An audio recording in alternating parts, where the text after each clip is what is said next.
అయితే బండి సంజయ్ ఇష్యూలో అంతగానం మొత్తుకున్నటువంటి ఈ మహిళా మణులు అందరూ ఎటుపోయిర్రు. ఇప్పుడు ఎందుకు నోరు తెరుస్తలేరు మరి? ఒక ముస్లింను కాపాడే ప్రయత్నం జరుగుతుందా అంటూ కూడా సోషల్ మీడియాలో మీ ఫోటోలు పెడుతూ కొంచెం వైరల్ చేస్తారు బీజేపీ నాయకులు. ఏం చెప్తారు కొంచెం?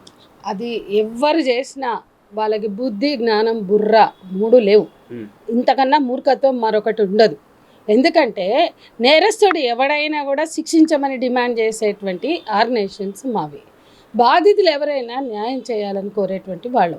ఇవాళ అట్టడుగు వర్గాలు, ఆదివాసీలు, దళితులు, పేదలు వీళ్ళ కోసం మాట్లాడుతున్న సంఘాలు మేము తప్ప ఎవరైనా ఉన్నారా? వీళ్ళు ఎవరైనా ఎప్పుడైనా మాట్లాడినరా? అంటే ఇవాళ బండి సంజయ్ ఘటన నుంచి నిన్నటి ఘటన ఖమ్మం మైనర్ బాలిక ఘటన వరకు 102 జరిగినాయి ఇదే తెలంగాణలో. 102లో ఈయన ముస్లిం, మిగతా వాళ్ళంతా హిందువులు. మరి మీరెందుకు మాట్లాడలే? మీరు నేరస్తులకి మద్దతుగా ఉన్నారా? వత్తాసు పలుకుతున్నారా? బండి సంజయ్నే కాదు, 102లో 102వ వాడినే మాట్లాడిండ్రుగా, 101 వరకు మాట్లాడలేదు, ఇంక్లూడింగ్ బండి సంజయ్. అంటే మీరు నేరస్తులు హిందువులు కాబట్టి వాళ్ళు రేపిస్టులుగా ఉండొచ్చు, ఒక ముస్లిం మాత్రం రేపిస్టులు ఉండొద్దు అంటున్నారు. మేము అంటున్నాం వాడు ముస్లిం అయినా క్రూరంగా చేశాడు. ఆ గౌస్ పాషా ఎవడైతే ఉన్నాడో వాడు మనిషి కాదు, మానవ మృగం. అటువంటి మృగాన్ని శిక్షించమని అడగకపోతే ఏమడుగుతామని మీ బుర్రలో పెండ ఉందా? బుద్ధి ఉందా? మీకు జ్ఞానం ఉందా? రాసేటోళ్ళకి ఇవాళ ఒకటి ఆలోచించాలా. పైసలు లేవనా? ఆ పేద తల్లి దగ్గర కాదు పైసలు, ఎవరి దగ్గర పైసలు అడగని సంస్థలు మేము. దమ్ముంటే చూపించండి. పదవులు వద్దనుకుంటాం, సన్మానాలు వద్దనుకుంటాం, సత్కారాలు వద్దనుకుంటాం.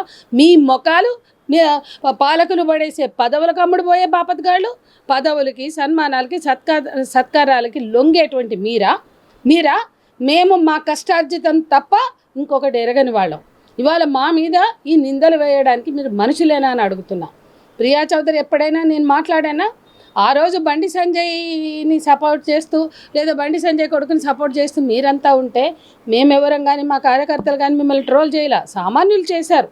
వాస్తవాన్ని పరిశీలించేటువంటి సోషల్ మీడియాలో ప్రశ్నలు వచ్చినాయి కానీ మేం చేయలే. కానీ వాళ్ళు మీరే స్వయంగా పూనుకుని చేస్తున్నారంటే మీరు మనుషులేనా?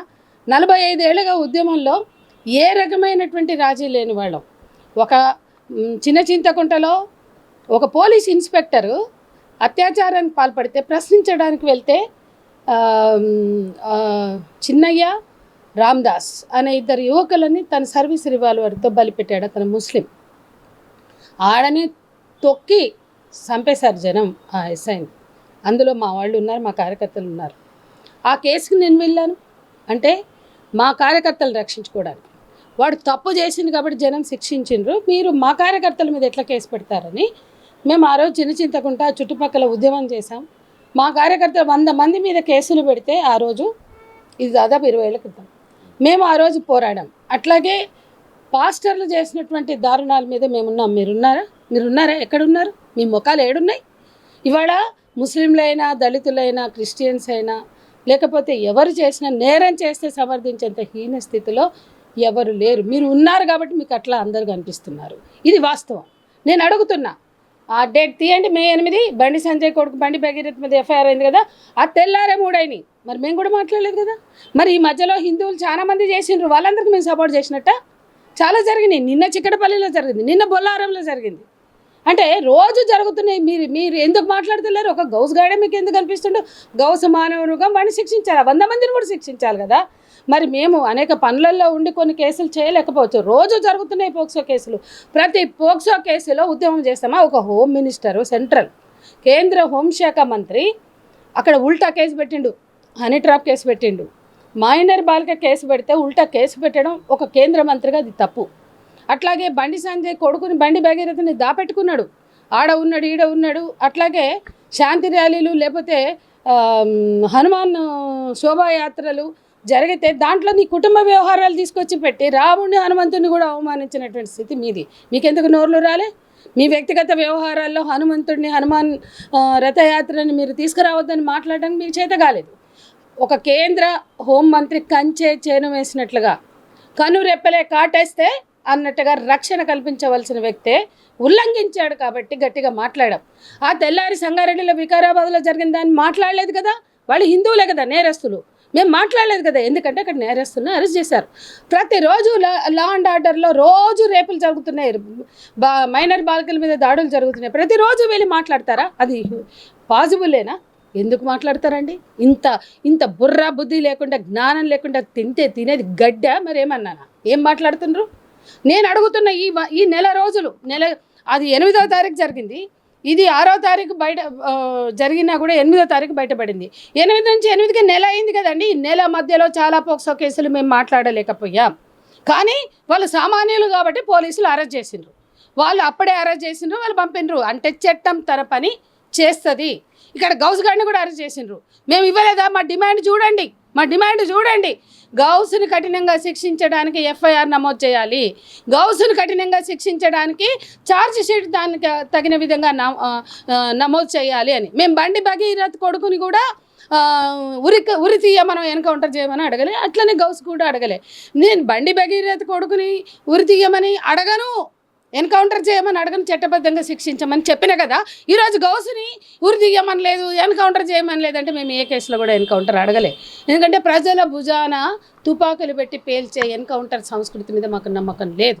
ఇక రెండో విషయం మేము ఇవాళ స్పష్టంగా చెప్తుంది, 8వ తారీఖు రాత్రి బయటకు వచ్చింది. 8, 9 మేము అసలు లేము. నేను లేను, నా మిత్రులు కూడా లేరు. మేము ఒక ముఖ్యమైన సమావేశాల్లో మా ఫోన్లు కూడా ఆఫ్ పెట్టుకుని మేము ఉన్నాం. మాకు బయటకు వచ్చింది విషయం 10వ తారీఖు. అసలు మేము చూసిందే మీడియా కానీ సోషల్ మీడియా కానీ 10వ తారీఖు. నేను ఫస్ట్ చూసింది నా మీద జరిగిన ట్రోలింగ్ ఘటన కాదు. ఎందుకంటే 2 రోజులు నేను వార్త ఫాలో కాలేదు. అది 6వ తారీఖు జరిగిన, బయటకు వచ్చింది 9వ తారీఖు. సరే, మాకు నిమిషంలో బాధితురాలు ఉందని తెలియగానే నిన్న వెళ్ళాం, కుటుంబాన్ని మాట్లాడాం, తండ్రి రమేష్తో మాట్లాడాం, తల్లి పార్వతితో మాట్లాడాం, మేనమామ ప్రసాద్తో మాట్లాడాం, పెద్దమ్మతో మాట్లాడాం, అందరితో మాట్లాడి విషయ సేకరణ చేసి వివరాలు పూర్తిగా తీసుకుని హోంమంత్రి గారికి చేశాము, హోంమంత్రి శాఖకు చేశాం. ఎందుకంటే హోంమంత్రి ఎవరు? ముఖ్యమంత్రి. ఆయన వలకడు ఉలుకడు. ఆయన ఏం జరిగినా చోద్యం చూస్తూ కూర్చుంటాడు. ఆయనకు కావాల్సిన ఆయన మాట్లాడుతూ ఉంటాడు. అక్కడి నుంచి మనకి రెస్పాన్స్ లేదు. మేము ఇంకా ఆమెకి మెరుగైన వైద్యం అందించడానికి హెల్త్ మినిస్టర్తో మాట్లాడాము, మేము హాస్పిటల్ అధికారులతో మాట్లాడాము, హెల్త్ మినిస్టర్ని కోరాము. ఆమెకి మెరుగైన వైద్యం పొద్దున్నే ట్యాబ్లెట్లు కొనుక్కొని తెచ్చుకోమన్నారట. వెంటనే వాళ్ళ దృష్టికి తీసుకెళ్ళి ట్యాబ్లెట్లు వాళ్ళు కొనుక్కోవడానికి వీల్లేదు, అన్ని ప్రభుత్వమే భరించాలి, ఆమెకి మెరుగైన వైద్యం, ఉచిత వైద్యం అందించాలని కోరాం. పాపతో మాట్లాడాం. కానీ మీడియాకి చెప్పుకోం. మేము చెప్పలేము, చూపించాం. మేము తల్లిదండ్రులతో దిగిన ఫోటోలు కూడా పెట్టదలుచుకోలేదు. కానీ చాలామంది ఇట్లా ట్రోలింగ్ చేస్తున్నారు కాబట్టి మా కార్యకర్తలు తండ్రికి అది మార్ఫింగ్ చేసి, తల్లికి మార్ఫింగ్ చేసి ఫోటోలు పెట్టారు. ఎందుకంటే పోక్సో యాక్ట్లో వాళ్ళ వివరాలు కూడా గోప్యత పాటించాలి కాబట్టి అవన్నీ మేము పాటిస్తున్నాం. అంత మాత్రం చేయలేదని ఎట్లా అంటారు? ఖమ్మంలో ధర్నా చేయలేదా? ఖమ్మంలో రాస్తారోకో చేయలేదా? ఖమ్మంలో మా ప్రజా సంఘాలు అనేక ప్రొటెస్టులు చేయలేదా? నిన్న నిమ్స్కు రాలేదా? నిమ్స్లో మేము మొత్తం మహిళా సంఘంగా, అన్ని సంఘాలుగా మేము నిన్న వెళ్ళి, మా ప్రగతిశీల మహిళా సంఘం 2 సంఘాలు కలిసి 10 మంది నిన్న వెళ్ళి ఆ కుటుంబానికి మేము వెంట ఉంటాం, మద్దతుగా ఉంటామన్నాం. అట్లాగే ప్రకటన విడుదల చేశాం. వెంటనే ఖమ్మంలో మా కార్యకర్తలు, మా ఖమ్మం మా నాయకురాళ్ళు అందరూ కూడా ప్రొటెస్ట్ చేయడం కాదు, స్పష్టంగా ప్రకటనలు ఇచ్చారు. ఇంకేం చేస్తారు? గౌసును అరెస్ట్ చేయాలి, కఠినంగా శిక్షించాలి, బాధితురాలకు మద్దతునివ్వాలా, అండగా ఉండాలా రాష్ట్ర ప్రభుత్వం అని చెప్పి ఇవాళ రేవంత్ రెడ్డికి హ్యాష్ట్యాగ్ పెట్టి పోక్సో యాక్ట్ అమలు చేయమని మేము సోషల్ మీడియా క్యాంపెయిన్ చేస్తున్నాం. చూడండి, నా పోస్ట్లోకి వెళ్ళి చూడండి. నేను వచ్చిందే ఊరిలోకి మొన్న అర్ధరాత్రి వచ్చిన, నిన్న హాస్పిటల్ పోయినాం, చేయవలసింది చేశాం. కాబట్టి ఏ రకంగా మమ్మల్ని బ్లేమ్ చేసే అర్హత ఎవరికి లేదు. ఇదంతా కూడా బుర్రల్లో మత కక్షలు. మేము అడుగుతున్నాం 102 ఘటనలు జరిగితే 101 ఘటనలో మాట్లాడని వాళ్ళకి మీకుందా మతం? మాకుందా? మేము సాధ్యమైన వరకు అన్ని ఘటనలలో మాట్లాడుతున్నాం. అట్లాగే మీకు మతం ఉందా? మాకు మతం ఉందా? వాడు ముస్లిం అవ్వగానే ముస్లిం అని కేవలం ఈ రాష్ట్రంలో 118 కుల దురహంకార హత్యలు జరిగితే ఒక్క నాగరాజు విషయం మాట్లాడారు మీరు.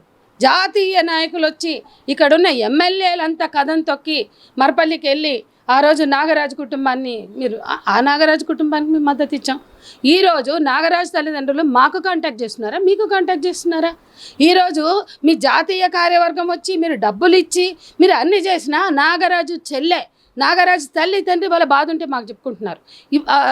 మొదటి సంవత్సరానికి కూడా మేము మీరు వచ్చిండ్రా ఎన్నడన్నా ముఖం చూసిండ్రా?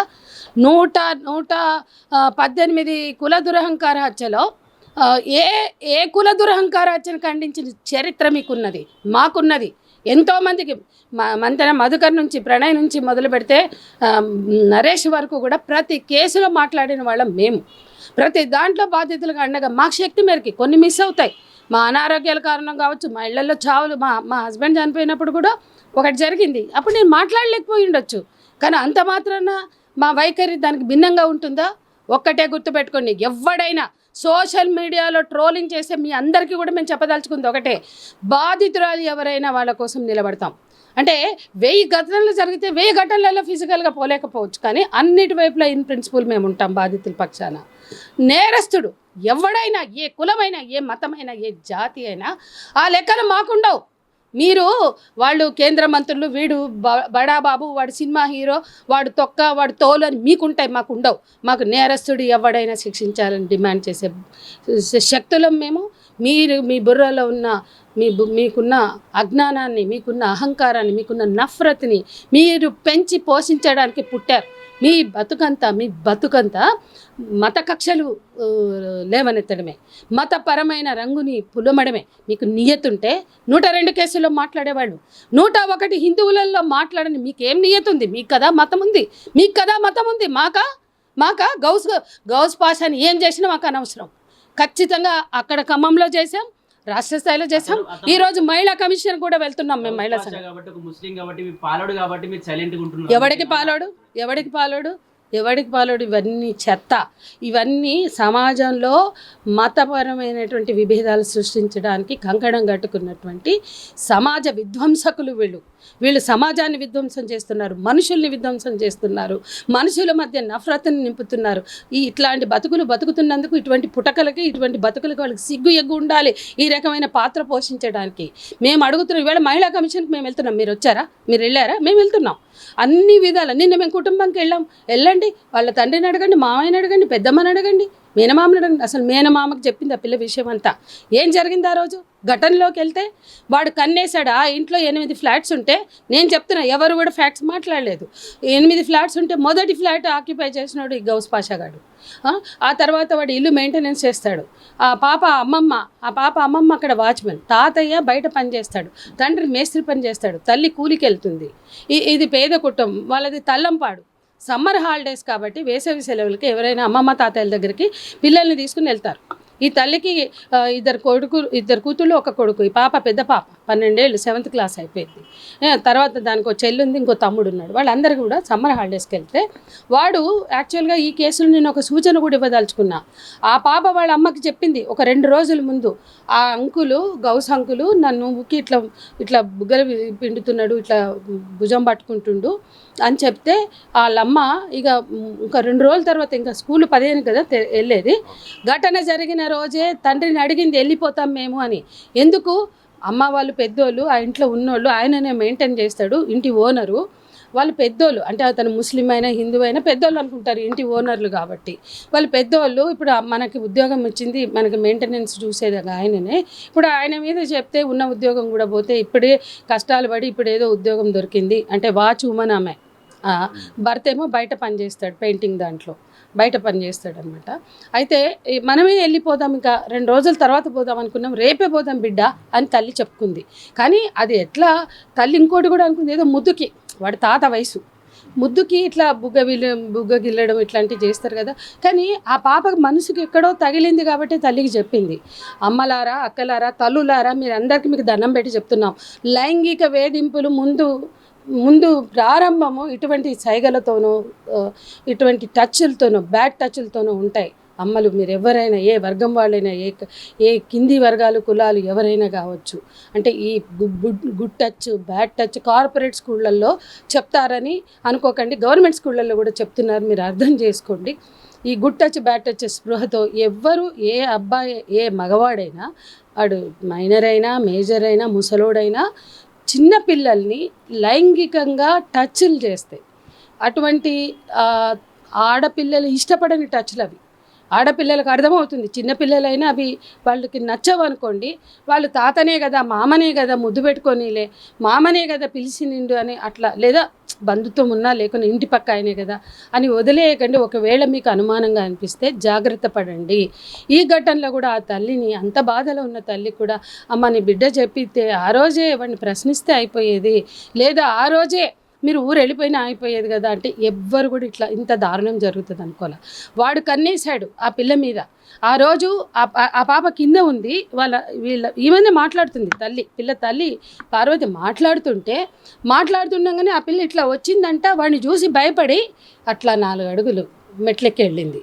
వాడు గమనించుకున్నాడు ఈ లైంగిక అఫెండర్స్ ఎట్లుంటారంటే వాళ్ళ దృష్టి పడిన అమ్మాయిని వాళ్ళు వెంటాడతారు. అది ఉద్యోగాల్లో అయినా కావచ్చు, ఇళ్లల్లో అయినా కావచ్చు, ఇంటి పక్కనోళ్ళైనా కావచ్చు. అనేక ఘటనలు 5 ఏళ్ల పాపని ఎల్బీ నగర్లో చేసినప్పుడు మేము పోలేదా, వాడు దృష్టి పడింది కాబట్టి పాప బాత్రూంలోకి వెళ్ళగానే వెనకని దూరిండు. అనేక ఘటనలలో ఇటువంటి, అంటే ఒంటరిగా ఉన్నా, కొంచెం చక్కగా ఉన్నా, లేకపోతే వల్నరబుల్ అంటే వీళ్ళు పేదవాళ్ళు, వీళ్ళు మాట్లాడలేని వాళ్ళు, ఒక బీసీ కులానికి చెందిన అమ్మాయి, వృత్తి కులాలకు చెందిన అమ్మాయి కాబట్టి వీళ్ళకి ధైర్యం అనమాట, మనం ఏం చేసినా ఎక్కడ చెప్పుకుంటారులే అని. ఆ పాపని వేధించింది నిజంగానే. ఆ పాప అర్థం చేసుకున్న దాంట్లో తల్లికి చెప్పింది. ఆ తల్లి ఇది పెద్ద, అంటే ఇది తన బిడ్డ ప్రాణాలకి, తన జీవితానికే ఒక శాశ్వత అంగవైకల్యం వస్తుందేమో అనేటువంటి స్థితికి వస్తుందని ఆ తల్లి ఊహించుకోలేదు. ఏడుచుకుంటూ నన్ను గరుచుకుని ఇట్లా నన్ను హగ్ చేసుకుని చెప్పింది, అమ్మ ఇట్లా అవుతుంది అనుకుంటే ఆ రోజు వెళ్ళిపోయేదాన్ని నేను. ఆ రోజు అంటే ఒక ప్రశ్న ఉండాలమ్మా, ఏంది నా పిల్లని ఇట్లా చేసినావాడిని. కానీ వాళ్ళు ప్రశ్నించలేకపోయారు, ఎందుకంటే వాడు మెయింటెనెన్స్ ఇస్తాడు కాబట్టి. ధైర్యం లేక వాళ్ళు ప్రశ్నించలేదు. ఇటువంటి ఘటనలు ఎక్కడైనా జరిగినా కూడా ప్రశ్నించాలి, జాగ్రత్త పడాలి అనేది కూడా చెప్తూ, ఇవాళ ఆ రోజు ఆ పాప భయపడుతూ పైకి వెళ్తుంటే, ఇంకా పైకి అంటే వాడు ఏం చేసినాడు, తరిమినట్లు చేసిండు. ఆ పాప మెట్లను ఆ పాపని చూసుకుంటూ మెట్లెక్కితే ఆ పాప వెనక కూడా తిరగకుండా ముందుకు వెళ్ళిపోతే 2వ ఫ్లోర్కి వెళ్ళింది. ఇక అక్కడి నుంచి ఆ అమ్మాయికి అర్థం కావట్లేదు, గుర్తులేదు. ఆ మామయ్యకి మాత్రమే చెప్పింది. ఆ 2వ ఫ్లోర్ నుంచి బరబర ఈడ్చుకుంటూ పైకి వెళ్ళి వాడు అఘాయిత్యం చేశాడు, లైంగిక దాడి చేశాడు, లైంగిక అత్యాచారం చేశాడు. ఆ పాప ఇట్లా పోయి పిట్టగోడగాని నిలబడింది. ఏమైంది నాకు ఇట్లా, ఆ పాపకి ప్యూబర్టీగా రాలేదు, మెచ్యూర్ కాలేదు, బ్లడ్ వస్తుంది, ఏం చేయాలో అర్థం కాని స్థితిలో నిలబడితే ఆ పాపని ఇట్లా ఎత్తి, అసలు ఆ అమ్మాయి ఆ రోజు మాకు అనిపించింది కిందికి దిగిపోతే అయిపోయేది. అంటే వాడిని చూసి భయపడి పైకి వెళ్తే వాడు వెంటాడుతూ వెళ్ళాడు. అక్కడి నుంచి వాడు తోసేశాడు ఆ పాపని. కింద రాళ్ళు ఉన్నాయి, ఇది ఇవాళ వెన్నుముక్క ముక్కలైంది. ఆ పాప పరిస్థితి ఏంటో డాక్టర్లతో మాట్లాడాం, మెరుగైన వైద్యం అందించాలని కోరుతున్నాం. ఎక్కడ వైద్యం ఉన్నా కూడా అది అందుబాటులోకి పాపకు తేవాలి. అవసరమైతే ఢిల్లీ ఎయిమ్స్ లాంటి వాటికైనా పంపాలని మేము కోరాం. రాహుల్ దేవరాజు గారికి చెప్పాం, నిమ్స్ డైరెక్టర్. దామోదర్ రాజనరసింహ గారిని కోరుతున్నాము. అట్లాగే ఆ కుటుంబం అన్ని పనులు మానేసి పాపతో ఉంటుంది. ఒక తల్లి కూలి చేస్తుంది, తండ్రి మేస్త్రి పని చేస్తాడు. మరి వాళ్ళు ఇల్లు గడవాలన్నా కూడా అందరు కూలి పనులు చేస్తారు. పెద్దమ్మ కూడా వాచ్మెనే ఖమ్మంలోని ఇంకో బిల్డింగ్లో. కాబట్టి ఆ కుటుంబానికి ఇమీడియట్గా ఫినాన్షియల్ సపోర్టు, మోరల్ సపోర్టు 2 అవసరం. కొంత ఆర్థికంగా ఆదుకోవాలని కూడా మేము కోరుతున్నాం. అట్లాగే ట్రోలింగ్ బ్యాచ్, మీ బతుకంతే, మీరు ట్రోల్ చేస్తారు. మీరు ఒక్కసారి సిగ్గు ఎగ్గు కనీసం బుద్ధి జ్ఞానం ఉంటే, జరుగుతున్న అన్ని లైంగిక దాడుల మీద మీరు లైంగిక వేధింపుల చట్టంలో ఉన్నారా, లైంగిక వేధింపుల నిరోధక చట్టంలో ఉన్నారా, కుటుంబ హింస నిరోధక చట్టంలో ఉన్నారా? వీటిని ఒక్కొక్క చట్టం కోసం 10-15 ఏళ్ళు పోరాడి ప్రభుత్వాల మీద ఒత్తిడి తెచ్చి చట్టాలు సాధించుకున్న మేము దేనికోసం రాజీపడతాం? ఈరోజు ఎవరు నేరస్తులైనా శిక్షించాలని కోరే మేము దేనికోసం రాజీపడతాం? మాకు సన్మానాలే వద్దు, సత్కారాలే వద్దు, పదవులు వద్దు, డబ్బులు వద్దు. దేనికోసం సత్కారాలను మా మీద బట్టగాల్చి నెత్తినేస్తారు, బురద జల్లుతారు. ఇటువంటి బురద జల్లడం మానుకోకపోతే ప్రజలు మీకు బుద్ధి చెప్తారని కూడా మేము చెప్పదలుచుకున్నాం.